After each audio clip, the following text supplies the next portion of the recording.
I'm Shannon James for speech number 2, Calm 1. This is my audience. Sorry. These are my note cards. My son wrote this for me.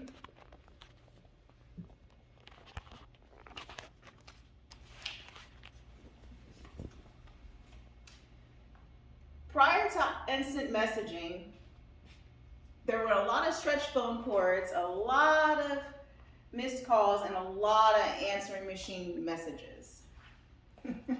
For you youngsters and millennials, that's a voicemail. Instant messaging not only changed the way we socialize, but it changed the way the world views social interactions today.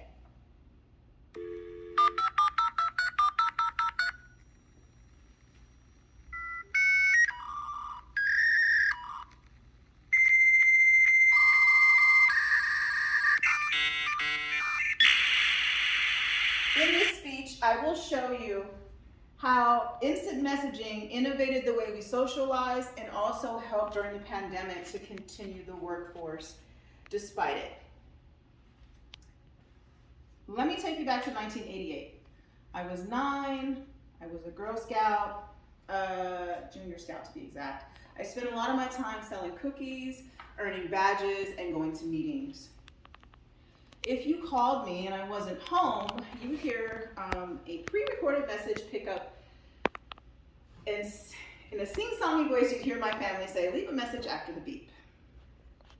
And then you'd wait by the phone for a return phone call, or not. When they came home, when we came home, maybe it was dinner time, maybe we had chores to do. You know, it was chaotic. Maybe you didn't even notice that the answering machine was beeping. So you never got a return call, and you probably never even realized that you had a message at all. Fast forward to the mid-90s. I was a junior in high school. I had just moved back from Texas to be with my dad, back to Texas to be with my dad, and I didn't have a lot of friends.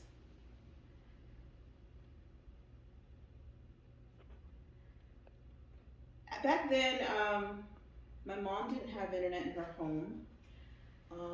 Internet wasn't really something that was in the school curriculum, so it wasn't big mainstream, but my dad had AOL, America Online. And this contained AIM, America Online Instant Messaging. Now, according to an article by Britannica.com that was written by Gary Larson, instant messaging started off in the 70s when it started to gain momentum, where the US government was using it for emergency purposes only. This article goes on to explain that when it became a household item, that ICQ and AIM, America Online Instant Messaging, was the major softwares that everyone was using.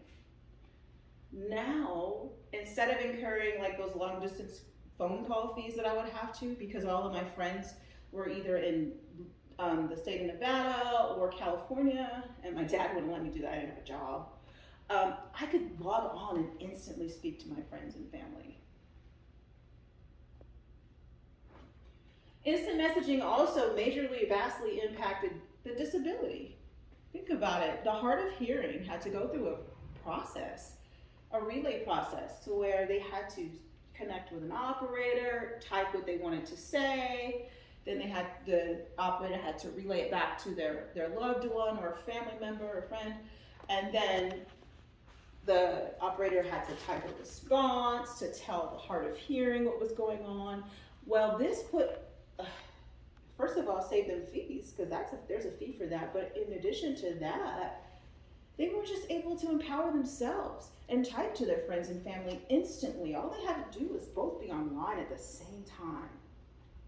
In addition to that, anyone visually impaired, like for today, all they have to do with an instant message software is record a soundbite. And now they're able to talk with their loved ones instantly, again, gaining independency. Instant messaging also had an impact vastly on today's world. At work, when I wanted to speak to my boss, normally I would just mosey on over to her desk and say, "Hey, boss." But after the pandemic and everyone was social distancing, it became a problem. We had to come up with a plan. Microsoft Teams.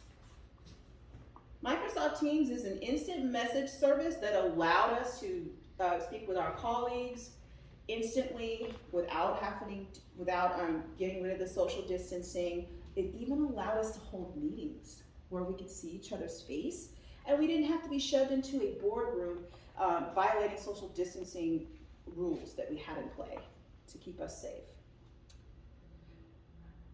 According to an article published on Microsoft.com, what we gained and what we lost, what we've lost and what we gained, 75% of people had a better sense of well-being when they were able to work from home and utilize Teams. Again, connecting with colleagues and things from home because they were able to be home with their family, but at the same time multitasking work. Same thing with meetings. No longer were you stuck in a boardroom where you could just focus on one thing. You could actually be in a meeting and also be productive as far as work. That same article goes on to say that an instant messaging system such as Teams actually help the environment. Not only are people staying home and utilizing this instant message service to be productive for work and saving money in their pocket from gas, it's lowering the footprint because you're not emitting gases into the atmosphere.